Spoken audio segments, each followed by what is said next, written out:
Yoga and exercise में क्या difference होता है?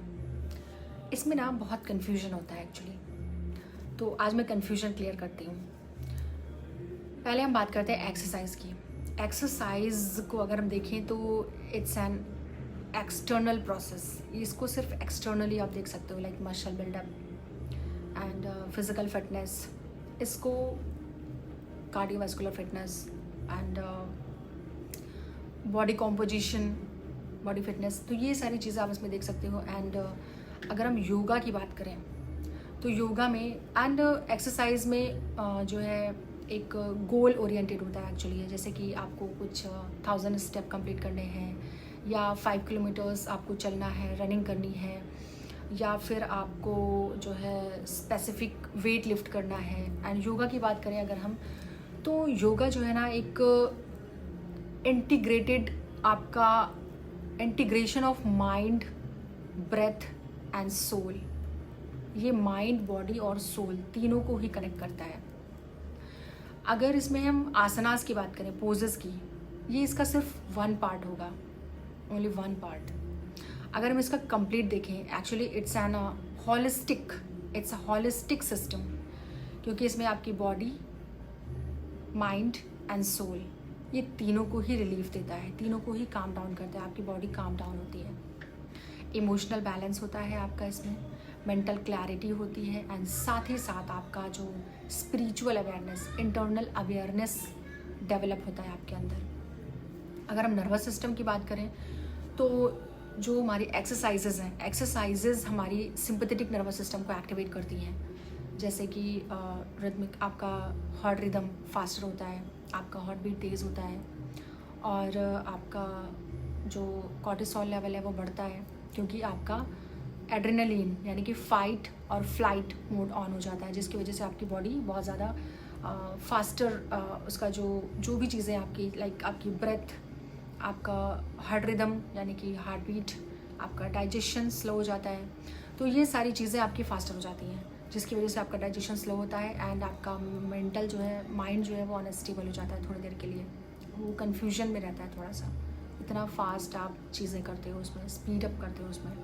एंड योगा की बात करें तो उसमें हमारा पैरासिम्पैथेटिक नर्वस सिस्टम एक्टिवेट होता है। पैरासिम्पैथेटिक नर्वस सिस्टम एक्टिवेट होने का मतलब है कि आपका rest and digest process start होता है, क्योंकि आपकी बॉडी को, आपके माइंड को और आपके सोल को, तीनों चीज़ों को लेकर के चलता है, एक हॉलिस्टिक अप्रोच लेके चलता है, जिसको आपको ये काम डाउन करता है। आपका रेस्ट एंड डाइजेस्ट यानी कि बॉडी को रेस्ट मिलता है, और आपका जो डाइजेशन है वो फास्ट हो जाता है, आपकी heart rhythm slow down, calm down रहती है, आपका मेंटल क्लैरिटी रहता है, एक आपका जो बैलेंस है, सर्कैडियन रिदम है, एवरीथिंग बैलेंस्ड, सब कुछ बैलेंस रहता है आपका।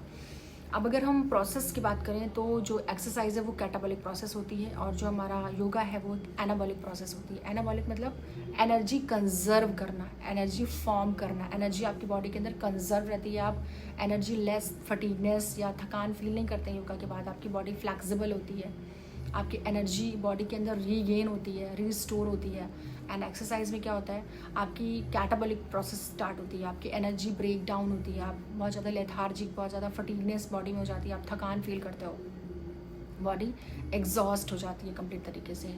तो yoga is better than exercise according to me, क्योंकि बहुत पुराने समय से ही योगा है, अप्रॉक्स 5000 ईयर्स अगो, ये जो है प्राचीन समय से ही करते आ रहे हैं सभी लोग। तो इसमें आपकी मेनली, और इसमें बैलेंस, आपका फोकस, आपका रिदम, एवरीथिंग इज़ बैलेंस्ड। क्योंकि क्या होता है ना कि आप ब्रीथ पर, आपको इसमें स्पेशली, जैसे हम एक्सरसाइज में म्यूज़िक ऑन करते हैं, टीवी, अपने खुद के डिस्ट्रैक्शन के लिए आप एक्सरसाइज कर रहे हो, लेकिन आपको डिस्ट्रैक्शन चाहिए कि आप इधर उधर की चीज़ें नहीं सोचो, फोकस कर पाओ, इसलिए म्यूज़िक ऑन करते हो।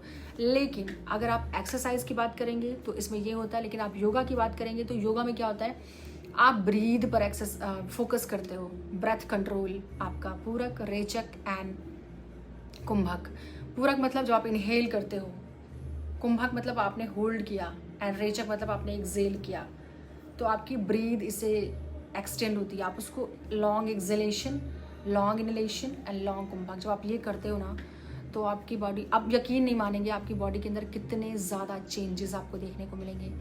तो एक्सरसाइज के अगेंस्ट नहीं हूँ मैं, but sometimes I feel like कि yoga is better than exercise, because आपकी ब्रीथ कंट्रोल होती है, आपकी मेंटल क्लैरिटी होती है, आपकी बॉडी में बैलेंस आता है, आपका इंटरनल अवेयरनेस जागृत होता है, जिसकी वजह से आप बहुत ज़्यादा काम डाउन, फ्रेश फील करते हो, फ्लैक्सिबल रहते हो, बॉडी में कोई पेन नहीं, कोई फटीगनेस नहीं, एवरीथिंग इज़ बैलेंस। सो आपको मेरे अकॉर्डिंग योगा करना चाहिए, एंड स्पेशली फॉर मेंस को भी करना चाहिए ऑब्वियसली, बट क्योंकि मेंस को भी बाहर ऑफिस वर्क इतना ज़्यादा होता है, आजकल सिस्टम पे इतना सारा काम होता है, तो वर्कलोड बहुत ज़्यादा होता है, आपको फोकस्ड रहना है, आपको बैलेंस रहना है, अपने ये सारे सिस्टम्स को काम डाउन रखना है, अपनी मेंटल क्लैरिटी रखनी है, बैलेंस रखना है लाइफ में ना, तो योगा करना आज से शुरू कर दो। अगर योगा करने का टाइम नहीं है, आप जिम करो, नो डाउट जिम करो, कोई प्रॉब्लम नहीं है, आप एक्सरसाइज करो, कोई प्रॉब्लम नहीं, running, jogging, what ever you like, आप सब कुछ करो, लेकिन उसके साथ साथ थोड़ा सा ध्यान यानी कि मेडिटेशन और थोड़ा सा ब्रेथ, ब्रीदिंग एक्सरसाइजेज लाइक प्राणायाम। आपको बहुत ज़्यादा थकान हो रही है, बहुत ज़्यादा कुछ करने की ज़रूरत नहीं, कोई टाइम नहीं आपके पास, आप बस अपने ईडा नाड़ी को एक्टिवेट करो, क्योंकि आजकल ना हम सांस लेना भूल गए हैं, छोटी छोटी सांसें लेते हैं, हमें छोटी सांसें नहीं लेनी, हमें लंबी सांसें लेनी। जैसे जब आप बहुत थका हुआ या लेथार्जिक फील करते हो तो यही करते हो ना, feels like everything is balanced, everything is clear, right.